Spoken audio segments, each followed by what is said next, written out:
Imagine a high-speed train system that connects every major city in Europe, allowing you to quickly traverse between countries with more ease than taking a plane.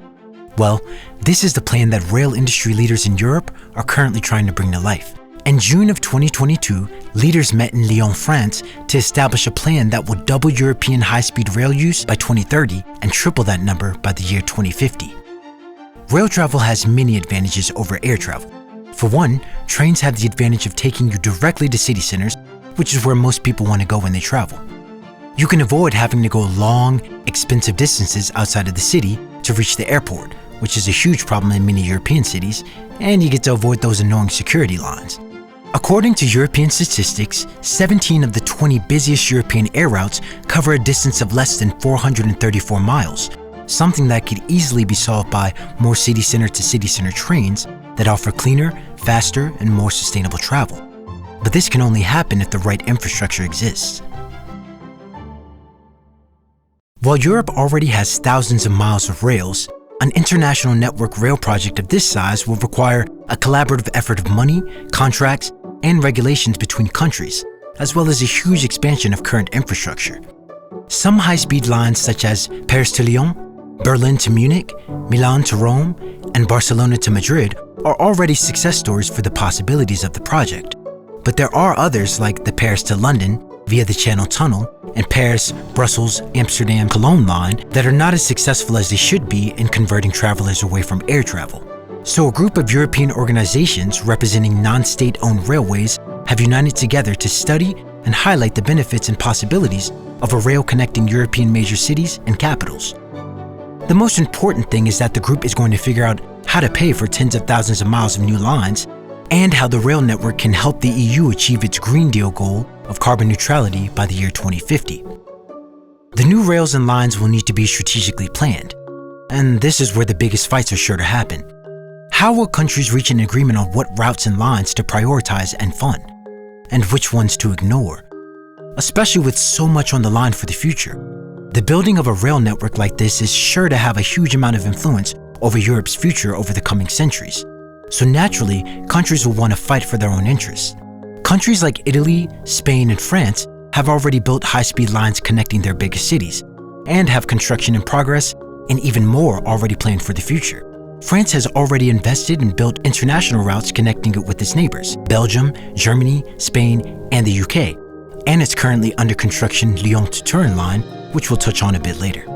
Germany will obviously play a huge part in a European network like this, and they have a proposal to reboot the Trans-Europe Express, which is an extension of their Deutschland Tag program, which seeks to unite all German towns and cities over a certain size with high-speed services by 2030. A few mountains will need to be moved, well, kind of, such is the case with the Alps and the Pyrenees, two mountain ranges that have caused travel problems in Europe since the beginning of time. High-speed rails in these mountainous regions are very expensive and infrastructurally challenging, but the lack of them is a huge obstacle for connecting otherwise close central cities like Munich and Milan. Direct rails in these type of regions could bring a huge amount of business to the rail system. A good example of this mountainous cross-border investment is the Turin-Lyon high-speed railway, currently under construction, that will connect the Italian and French railway networks and be 170 miles long. The project is planned to be finished in 2032. Technologies like digital signaling, automatic train operation, big data, and improved ticketing will definitely be required if countries hope to attract the millions of new passengers needed to make the effort a success. By 2025, the Community of European Railways says that it hopes to establish an independent ticketing platform that will combine all Europe-wide available fares and schedules. By 2030, this data could be integrated with other modes of transportation, providing travelers with door-to-door information and fares for their train, bus, bike, tram, or other modes of transportation journeys. This type of integrated model is already in place in countries like Switzerland, Germany, and Austria. Competition on high-speed routes is proving popular with riders in Italy and Spain, where they're offering improved services, more frequent times, and cheaper fares. In other parts of Europe, organizations like Allrail are pushing for similar reforms, but the progress has been frustratingly slow. While shiny and sleek new high-speed trains are getting all the attention and investment, the reality is that the majority of people will actually benefit most from improving local and regional train services, and switching freight over from the roads onto the rail.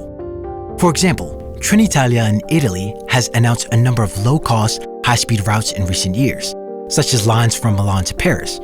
But they haven't put the same kind of investment into their local and regional lines, with many of these local lines being closed down or in such disrepair that they're inoperable. But back to the international high-speed rails, for which the biggest challenge of all will be funding. Trying to implement a system across 20 different countries with different priorities and budgets could end up being a nightmare. European railroads lost more than $52 billion altogether during the pandemic.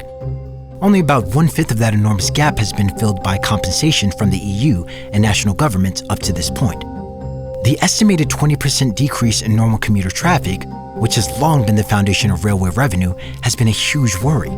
Leisure and long-distance travel has recovered, but railway managers are concerned that if they don't find a way to make up for the profit gap, they'll have to make cuts.